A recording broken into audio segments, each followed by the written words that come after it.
Am I looking in the right place for the camera? I don't know. I can't see you now. Hang on. Are you looking in the right place? Yes, I can, because I've got a script in front of you. So there. You've got a script? What? Yeah, why not? What? You said this was just going to be chats. We didn't have scripts and talking. I haven't even got my just a phone crib to read sheet. off like a It's a news. crib You sheet two with need the. to take this on the road. You two are hilarious. Oh my God. I want this on my retirement. I want this all recorded so that way I can go. Well, he's not, he is recording. What's the funniest thing I'm like, oh my God, I can't even tell you. The UK interview was hilarious.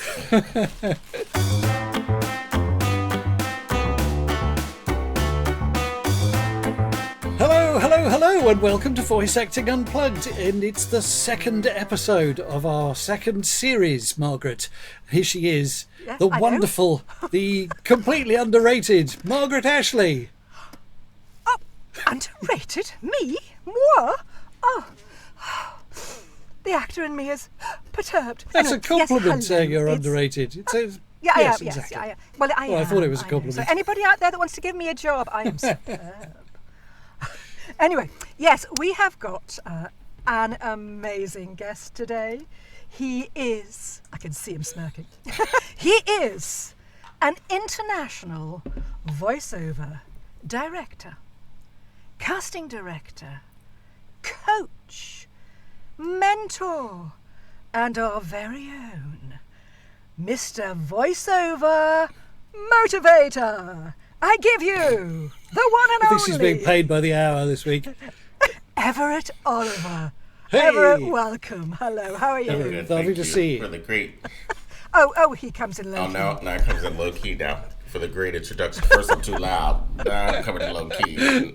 But at least you're here. For the audience's benefit, we had a bit of a technical nightmare last time Everett was on and had to scrap the entire episode. But fingers crossed, we are fine for the moment. So we'll continue and see how we get on. Yes. This could go anywhere, folks. Okay, Everett, I've given you kind of big top introduction there. You did. Thank Do you want to tell us about yourself, how you started, what you wanted to do, and where you've come to? I should have wrote all that stuff down. It's too early. Started. Well, I started back in 1994 when I first moved out to LA. I traveled a little bit. I knew I wanted to move to California when I was 9. I knew I wanted to work in the entertainment industry when I was in college, probably a little bit early on in my life. And I went ahead and made a couple of phone calls, got connected with one of my friends and mentors in animation. So I started basically at the bottom in animation, learning everything about the animation production. I was fortunate enough to work on The Simpsons. And then later on in my life, I worked on King of the Hill. And once I learned everything, because I'm a pretty quick study, then they were saying to me that, oh, we should put you in casting. And I didn't know anything about casting for animation or anything and stuff like that. So as being a quick study and personality, and I move so fast, then I absorb all of that information as far as, casting. And then, all my shows at the time had ended, and probably around 90s or late 2000s, I'd say about 2000. Then after I took all of that, I had my mentor is Charlie Adler, who is top casting and producer here in LA for animation. And he told me to go work for a talent agency. And at that time, I was like in my mid 40s, and I was like, that's too old. The oldest, which I was pretty much one of the oldest ones there at the agency. And he told me to go ahead and work, become a booth director, which I didn't know what a booth director was, and I didn't know the agency side of the business. So it kind of, I was, the buyer, and now I'm the seller, selling, actors to casting people. So I learned all of that. And then after that was over, I decided to open up my own business. Yeah. And so by doing that, I just went ahead and took all the information that I've learned in LA and brought it to people around the world, because everybody wanted to move to LA and work in animation, because at the time you had to basically live here. Sure. And so that's how my life revolved. So over the last 30 years, you've seen some changes, I'd imagine, particularly in animation. Mm-hmm. There was a lot of, if I think back 30 years, I'm thinking there's a lot of caricatures, a lot of character-based animation. These days, there seems to be a lot more realism and natural kind of acting. Has that been a trend over those years? Is that continuing? It's the same. It's continuing. I mean, the thing is, everybody was just doing voices, back then. And they were also selecting the same actors to do the same roles, so we knew, it was this, that, this person could do this. It was just depending on their schedule. So I think what's happened now is the floodgates has opened up a lot more, considering everybody was always hiring union actors. People are taking a slight little bit of risk for the non-union actors. So there is a slight opportunity for non-union actors. But majority, I would say about 98 to 99%, all the animation union jobs are all union. You have to be in a union. Now, there's also animation on the web. So those are considered for non-union, actors. As far as the animation is concerned, I come from a world of 2D. So everybody was drawing on paper. There were a lot more. We wasted a lot of paper back then. I mean, everything was all on paper, I should say. In fact, I was basically the shipper for the Simpsons. So what that means is that all of the animation artwork would come through me, and I had to Xerox copy.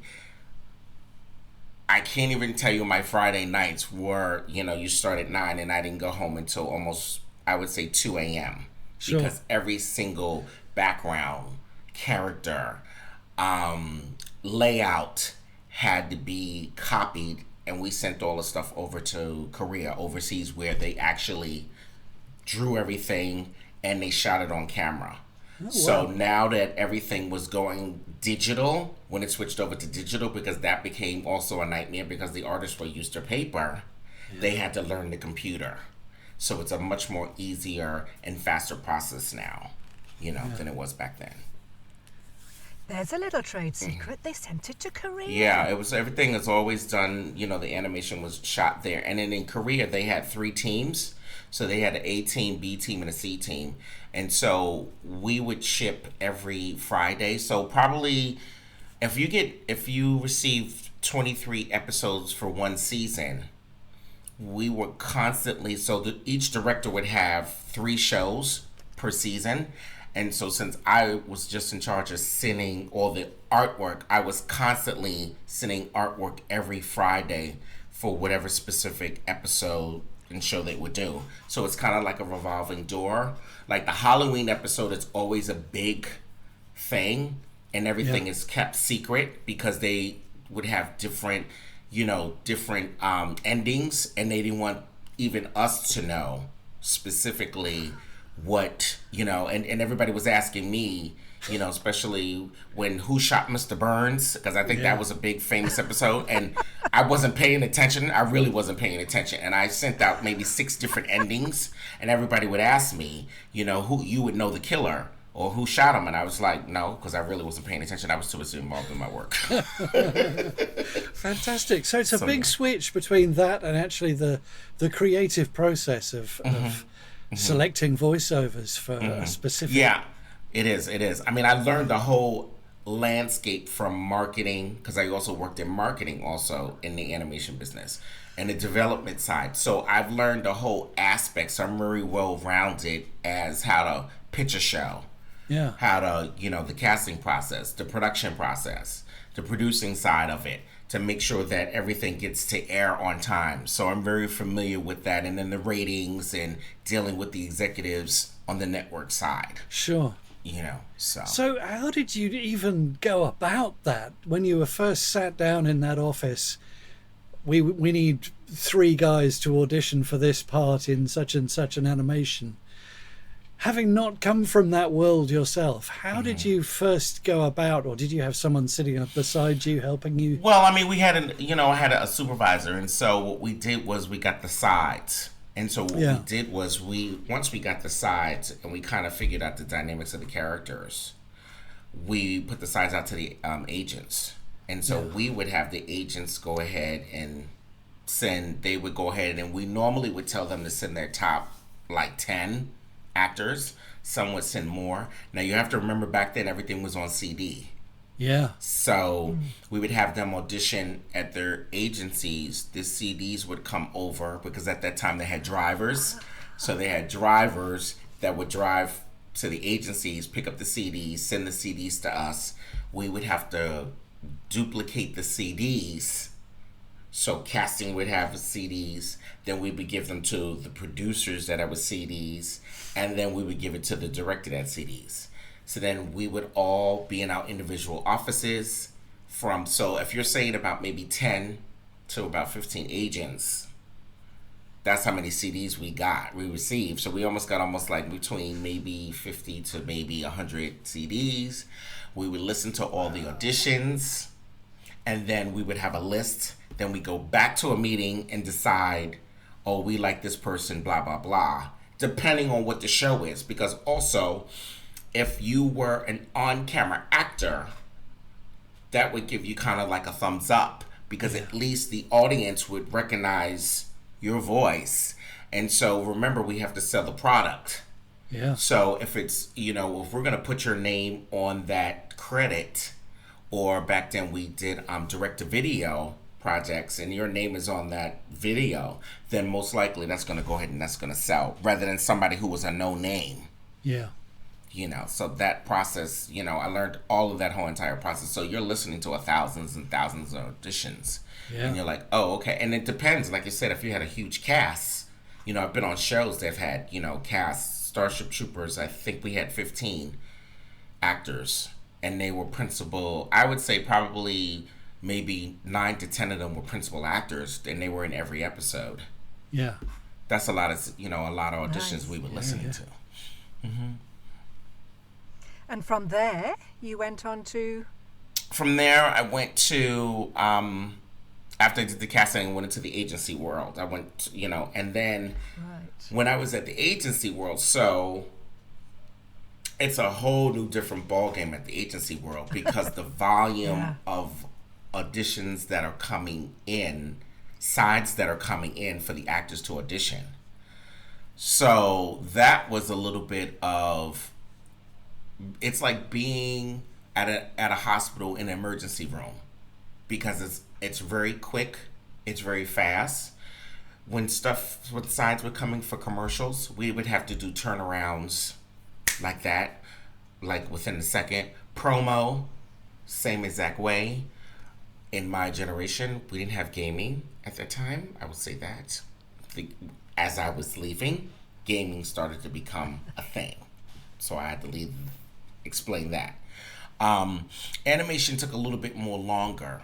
It would take maybe about 2 or 3 days, because you needed time to develop those characters. But it was just the volume of sides that would just be coming in, and the volumes of the phone calls, and the volumes of, you've had to audition the actors to come in. So we would direct the actors on the auditions, plus the people who didn't come in, they would send they would email them in, and we had to listen to all the auditions that would come in. So I would probably a day, depending on the projects that came in, let's say if it was 5 to 6 projects that I had to do a day, I would probably listen to over 100 and something, maybe 130 auditions a day. Wow. That's a lot to take. Must be difficult to focus on that. Mm-hmm. Well, when you have 2 people, you take a project, and then sometimes we would send the project and we would select top 7 and then submit it to the casting. Or we would we let the agents listen and let them decide, and then they would sit it in. Yeah. So at the end of the day, you're talking about coming in at between 9 and 9:30 you're done. By 6 o'clock, your ear is shot. Yeah. You can't even process anymore. And it was like that I did that for about 5 years. Wow. Yeah. And from the agency work, you then went into... And then I went into and opened up my own business after that. So that was so I took everything from, so when I teach and I went on the road, I was giving the actors the perspective of the animation background process, the casting process, the agency process, me directing them and getting to know the actors, pitching if they ever wanted to sell their own, they want to go ahead and create their own animation shows. I gave them the whole full dynamics of how the system works. Yeah. When I went on the road, plus listening, and then if you want to call it sizing up, I would size up and say, oh, you're much more of a New York actor as opposed to an actor in Los Angeles, because the acting styles are different across the board. And I, being raised on the East Coast and living on the West Coast, I can hear everybody's acting and going, this is great for preschool. We don't do preschool on the West Coast. They would do more preschool animated shows on the East Coast. So I would say to actors, that sounds great, but that's more of an East Coast thing. So at least I would give them a little insight as to, oh, you're performing this way, and that's not what we do. You should perform this way on the West Coast, where the West Coast acting is a lot more, you're allowed to play more. Okay. They're allowed to bring your personality to whatever you're reading on any specific and any genre. The East Coast read is almost like, I feel like you're almost in like school, because you have to obey the rules. Like you can't improv on the East Coast reads. And they tell you that, when you hear different coaches and they say, well, some people say we can't do this and others say we can't do that. So all the actors are all confused as to what to do. So it's all of that dynamics. And the auditions must all sound very similar. They sound very similar on the East Coast. They sound like everyone sounds like they're all in theater. Because the games just stand out, right? Yes. Mm-hmm. Totally stand out. They're not bringing them to. And it's almost like I just directed somebody yesterday on a callback. And I'm like, what I hear is you sound like everybody else sounds. You sound one note. You're not connecting to that specific character, and you're not bringing you into the character. And I think that has become the new trend.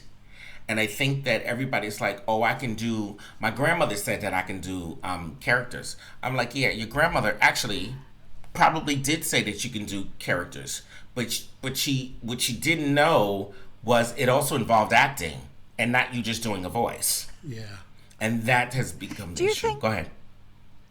Do you think that's because since lockdown that so many people have come into the industry and didn't have coaching and training? Yeah. And so therefore... That was part of it. Yeah. That was part of it when COVID, because it was open up, because what happened was, I believe it's like going to a conference and everyone said, oh, now the animation world is all open up. It's the same thing like gaming. It was that same thing. You can do it anywhere. Yeah. So, and that's when all the influx of voices. But then when you're getting in front of the casting people and the producers or teaching these classes, then they're like, you're not acting, you're just creating these voices. And that's not what we do. Stuff. So, people coming into the industry for the first time and wanting to get into animation, what would you say to them? Take a class, take an acting class, take an improv class. And then find a coach who's going to fit your personality. That's a lot of people are taking classes with people who I would say in a very polite way of blowing smoke, and they're not getting the true essence.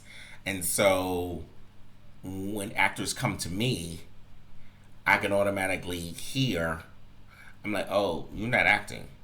Like, or they come to me as I'm not booking like I used to, because they haven't gone and follow up the new style of the date. They're still basing their stuff on their acting style back in early 2000s.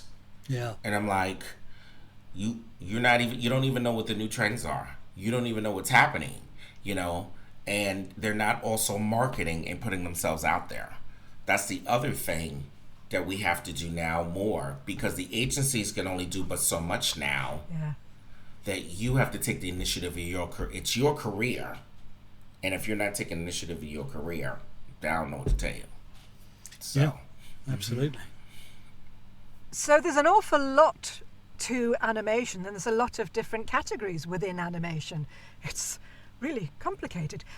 That's for Americans. How would you encourage Brits to get into animation? I would say that Because if they our want to get into system is the different. American market, they need to know the market. They can't just come over here. And then there's two dynamics that I hear from the being doing international. You need to also be true to yourself, but you need to also, it's the accent. I find a lot of people internationally across the board don't sound like American, and some people will say, well, that's not our true self. But the dynamics is, why would we hire someone overseas when they live here in America? You know what I'm saying? So if you have a British accent, we're going to wind up hiring you here in America than hiring a Brit overseas. But the dynamic also is if you could be, the new thing to me now is, if you could switch up and have an American accent and not tell the producers or anyone that you're actually British, then they're like, oh, we didn't know. And you never know that they might be developing another show that might require to have a British accent.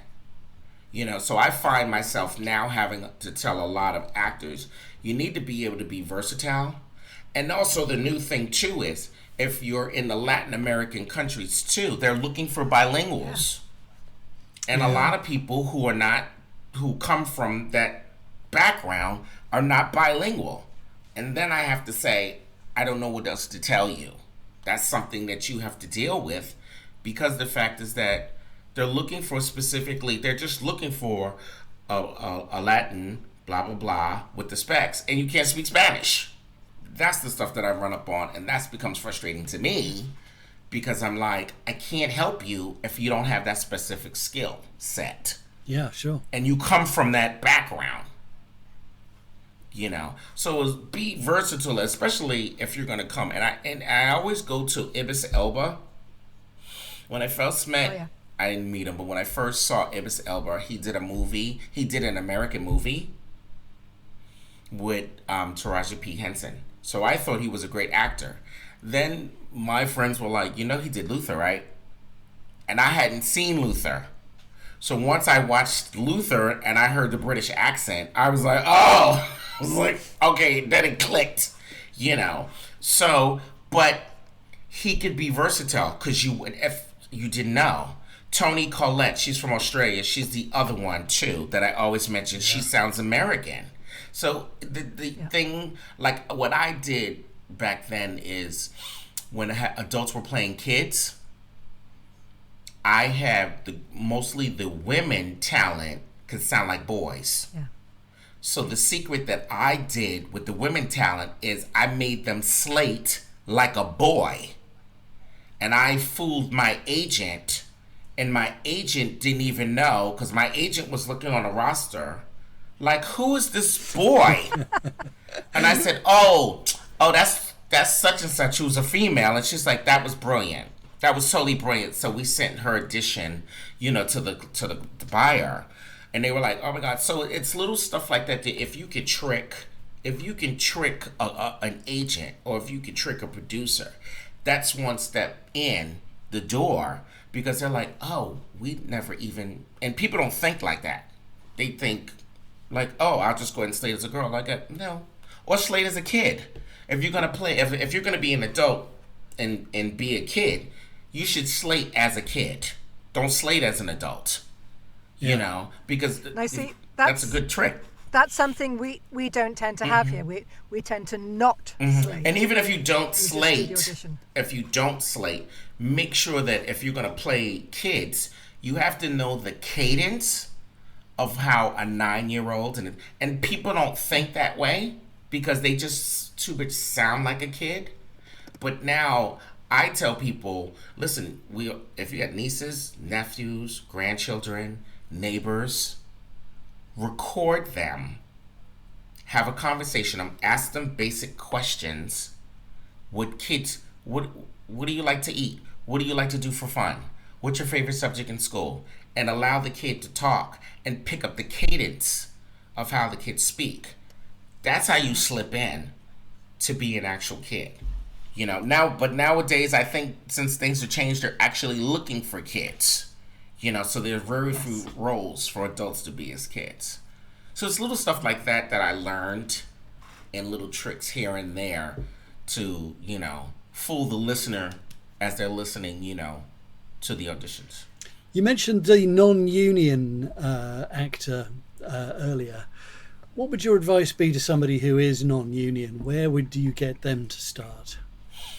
With non-union, I mean, there are a lot of web series for animation. I would be looking for animation online for web series.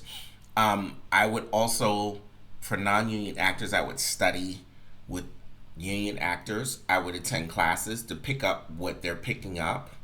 I would be getting on websites and listening to the animation demos. So that way, because here's the deal, what I always tell actors, even when I go to conferences, you're competing against each other, right? And they all just look at me like deers in a headlight. That's the one thing that I've learned. We can all be, this is our second family, we're all great friends, and we're colleagues, but at the end of the day, we're all competing against each other. Sure. So you have to study. That has to be a part of your regimen every day. You have to do research, not just get these little auditions and audition and think that you're gonna book a job or get a call back. It's much harder now because now it's become very smaller. So you have to think in this, I guess I call it like a competitive mode, because it's like, how bad for me, it's how bad do you want it? Yeah. That's just the nature of living in the UK, living in New York, and living in Hollywood. Yeah. How bad did you want it? So that's my take on so with non-union and even union actors. I mean, now the union actors are having issues because of the simple fact is that the dynamics has changed. And what I mean by that is they're taking the younger generation who is probably between, and this is like from the network standpoint, they're taking people who are like in their 30s, between 30 and I would say 38, who are creating these new shows. And then they're taking old people such as myself and putting us with the new people and mixing us together. And so now the younger generation doesn't understand the process of what we used to do. And we know, this is how we do it to make it go faster. Whereas they're trying to figure out the dynamic. Well, we know this, but they don't have any experience in the animation production field. They don't have any experience in casting.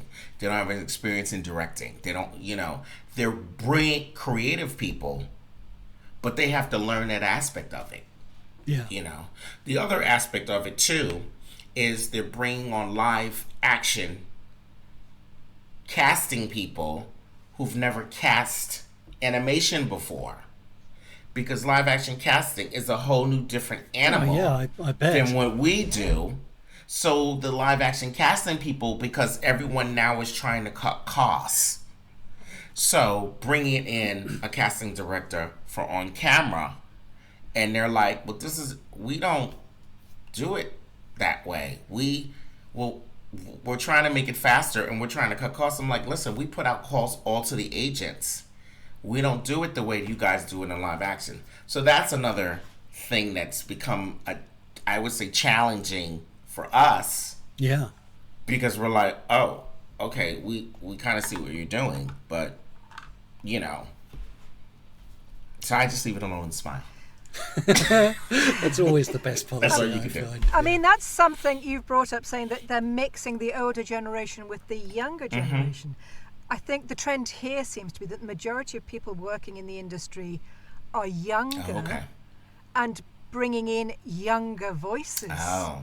The majority of work in animation and such, well, apart from us coming over from Mm-hmm. America and the East, is all kind of anime type Mm-hmm. animations, and so they're all generally younger voices and younger casting directors. Mm-hmm. Do you find that's happening over there, or are you a true? I think it's a mix. You see a lot more. You can tell by I'm gonna say Twitter, because apparently I didn't know it was X, because someone told me that the other day. Like, Everett, that's old. That's old. You know that, right? I was like, oh, it is X. Who cares? But the younger generation, you could tell, because what they do is when they book stuff, they're blasting all over social media. Yeah. And older generation doesn't do that. They're just like, okay, it's like, oh, okay. We're learning. Yeah. We're learning. You know. I'm on TikTok. Yes, I'm on TikTok too, and they're bragging a lot TikTok, more that's a new to one. the young generation. So yeah, but it's a mixture. It's kind of a mixture of and like I said, I know we all need to learn and stuff like that. But like I said, I think now it all has to do with ratings and costs, Yeah. and that's what actors don't understand, that I absorbed like a sponge. At the end of the day, it's all about money. And Yeah. it's all about ratings. That determines. So that show, that show could last just a season, because nobody's watching TV. And so with all the streaming stuff that's happening, I guess it's the streaming platforms that's happening. People are watching those platforms, but how do you monitor those platforms? You know what I'm saying? Where it was much more easier for TV. I'm old school. The old Nelson box was on, blah, blah, blah. And then every week they would have the ratings coming out, And so, like I said, it's just a different way of putting out content, so. Is it? Are you involved in any of the? There must be an awful lot more Korean, Japanese anime coming over to the States. I haven't done any of that anime and stuff. Majority of the anime is done in Texas. Okay. That seems to be that market, but they have started. I wouldn't say started. I would say probably within a year or two, anime is done a little bit here in Los Angeles. But it wasn't a time when it wasn't done here. It was just all done in Texas. And so now the Texans have closed that market to just people who live in Texas.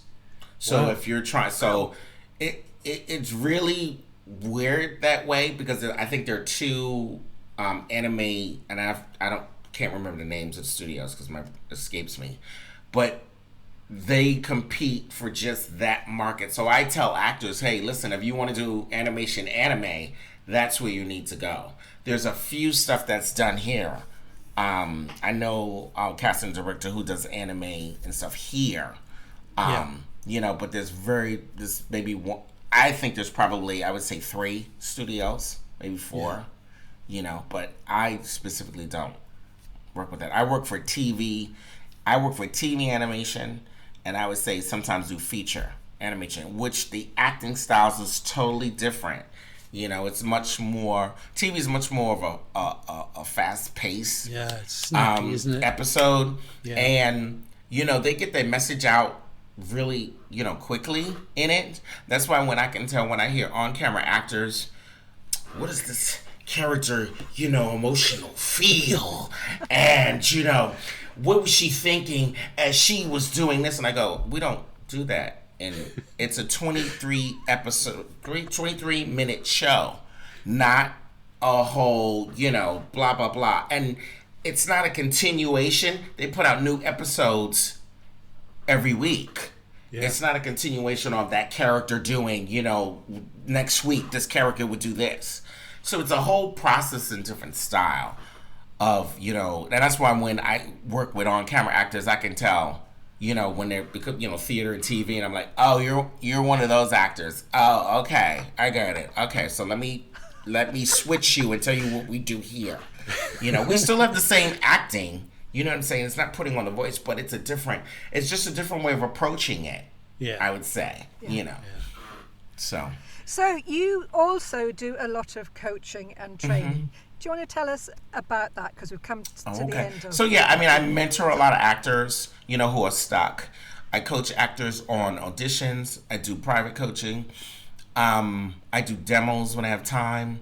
So for me, is the purpose. I feel like my purpose in life is to inform of how to get into animation if you're going to take it seriously.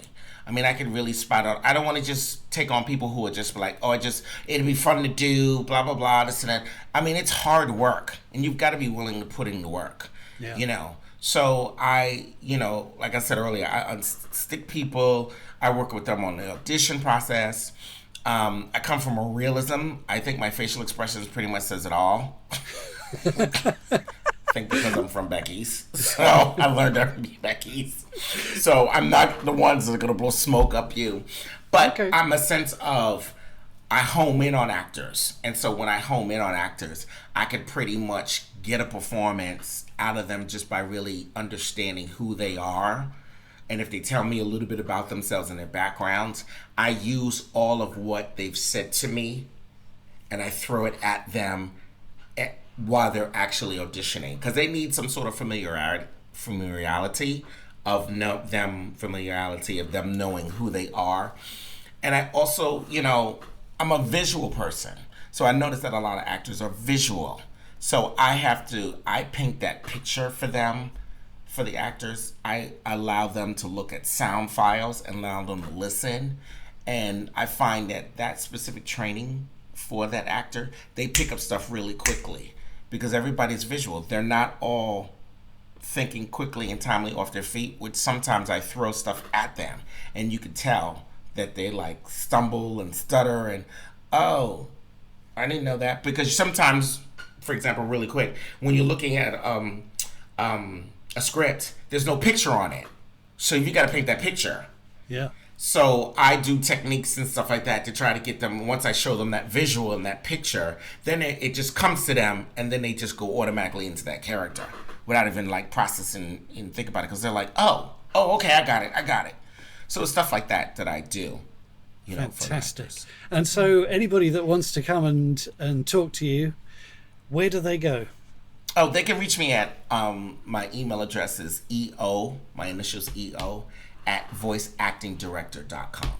Fabulous stuff. We'll put all of that at the foot of the blog at the bottom of this, so you'll be able to go and find Everett. Thank you so much for coming back after we completely trashed the last session. It was seamless this time. I was waiting for Margaret to leave the room. Fabulous.